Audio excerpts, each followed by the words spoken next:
Assalamualaikum warahmatullahi wabarakatuh. Baik, kita ngeteh lagi. Bismillah. Bismillah. Nikmatnya teh gula batu. Ini di lingkungan pesantren Darus Solihin. Saya berada di lantai rooftop. Hari isolasi ke-10. Mudah-mudahan hari ini dapat surat dari puskesmas, kita bebas dari isolasi. Karena biasanya tanpa gejala itu hari ke-10 sudah bisa bebas. Nah, saya ingin bercerita begini. Ada pernah saya dapati WA berisi permintaan meminjam uang karena dia butuh untuk mobilisasi dia kemana-mana begitu.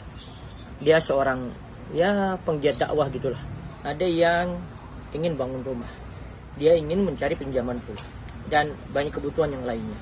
Karena jamaah biasanya kalau ada sesuatu mereka curhat seperti itu kepada kami. Tipe orang dalam meminjamkan uang itu jamaah itu ada dua. Yang pertama, dia bisa jadi meminjamkan karena dia ingin menolong orang lain, apalagi itu kerabatnya, keluarganya, apalagi itu jadi teman dekatnya gitu. Tambah lagi, kadang kan orang yang datang itu kan dengan mohon-mohon banget ya. Ya sih, kita karena rasa kasihan, kita kadang memberikan pinjaman seperti itu. Orang yang memberikan pinjaman ini, kalau dia niatannya baik, maka Nabi SAW katakan, "May yassara ala mu'sirin, yassarallahu fid dunya wal akhirah." Siapa yang memberi kemudahan kepada mu'sir, orang yang susah. Ini sebenarnya para ulama katakan ini susah dalam masalah utang. Maka Allah akan memberikan kemudahan baginya di dunia dan akhirat. Nah, ini pahala yang luar biasa ya jemaah. Kita ingat sabda Nabi SAW juga dalam teks hadis yang sama ya dari Abu Hurairah. Allah itu akan senantiasa menolong hamba selama dia itu mau menolong saudaranya. Nah, nanti orang yang meminjam itu ada yang macam-macam lah. Ada yang alhamdulillah orangnya tepat dalam mengembalikan uang gitu, bayarnya rutin, tertib. Ada yang nyicil awal-awal cepat, artinya on time, namun yang berikutnya nggak jelas. Ada yang belum bayar sama sekali. Saya yakin Anda pernah rasakan seperti itu juga. Dia janji 1 minggu, 1 bulan belum, 2 bulan belum, 3 bulan belum, 7 tahun bahkan sampai 7 tahun, sampai hari ini belum bayar juga. Kalau nggak percaya coba Anda ceritakan di bawah, di kolom komentar di bawah, pasti ada yang punya cerita seperti itu. Inilah kenapa yang memberikan pinjaman itu seperti dia itu bersedekah, karena dia sebenarnya mengalami susah juga ya, karena ketika dia menagih malah dia yang dibuat susah, apalagi itu uang besar dan dia butuhkan juga untuk keperluannya ya. Kalau dia punya uang ada 10 juta, kerabatnya pinjam 10 juta itu juga, padahal 10 juta ini dia pakai untuk anak sekolah. Coba Anda rasakan bagaimana coba untuk mengatasi seperti ini.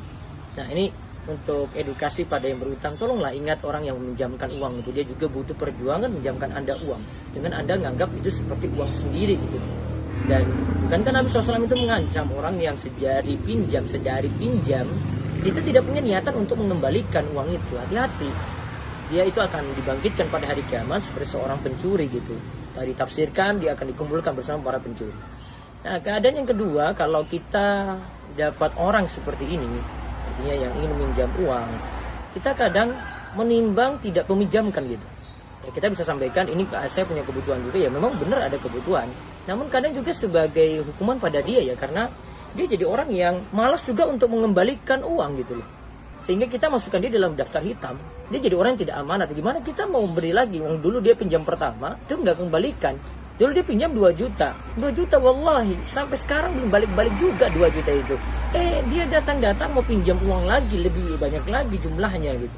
Bagaimana kita memberikan pinjaman kalau kita sudah tidak lagi percaya pada dia? Pada utang yang pertama loh. Ini saya ingin ajarkan pada jamaah sekalian untuk memberikan dia pelajaran. Dan tidak selalu memenuhi kebutuhan dia. Karena kita sama saja juga menjatuhkan dia dalam utang yang terus numpuk. Bisa jadi juga dia nanti akhirnya gali lubang tutup lubang. Cari utang sana untuk utang ini, cari lagi untuk utang ini. Kan kasihan dia juga gitu. Dan sebenarnya ada nasihat penting di sini. Kita punya penghasilan berapa sih?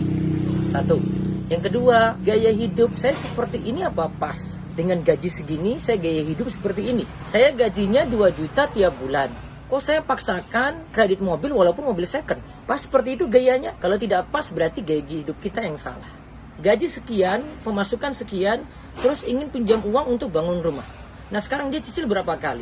Apakah dia tidak kasihan juga pada orang yang meminjamkan uang tadi? Karena pemasukan orang yang meminjam ini kecil, sehingga kembalikan pelan-pelan, kadang nggak kembalikan. Kenapa nggak ditimbang-timbang ini dulu gitu loh?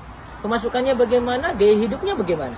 Kalau memang kita gajinya besar, terus saya yakin nanti, oh saya ada penghasilan besar nanti bulan depan ya, saya pinjam dulu ya. Saya yakin ini ada jaminannya, apalagi dikasih jaminan. Nih, jaminan saya. Ini Pak, tanah saya ini sebagai jaminan. Kan orang jadi percaya seperti itu. Namun ini sudah tidak memikirkan pemasukan, selalu memikirkan gaya hidup, tambah lagi tidak ada jaminan, cuma modal kepercayaan, ya sudah. Akhirnya kita minjamkan sesuatu sendiri, yang meminjam juga nggak kembali-kembalikan. Sehingga saya mohon maaf sekali. Kadang saya punya prinsip, saya emang orang nggak mau punya utang, satu. Yang kedua, saya nggak mau pinjamin orang utang. Kenapa dua hal ini?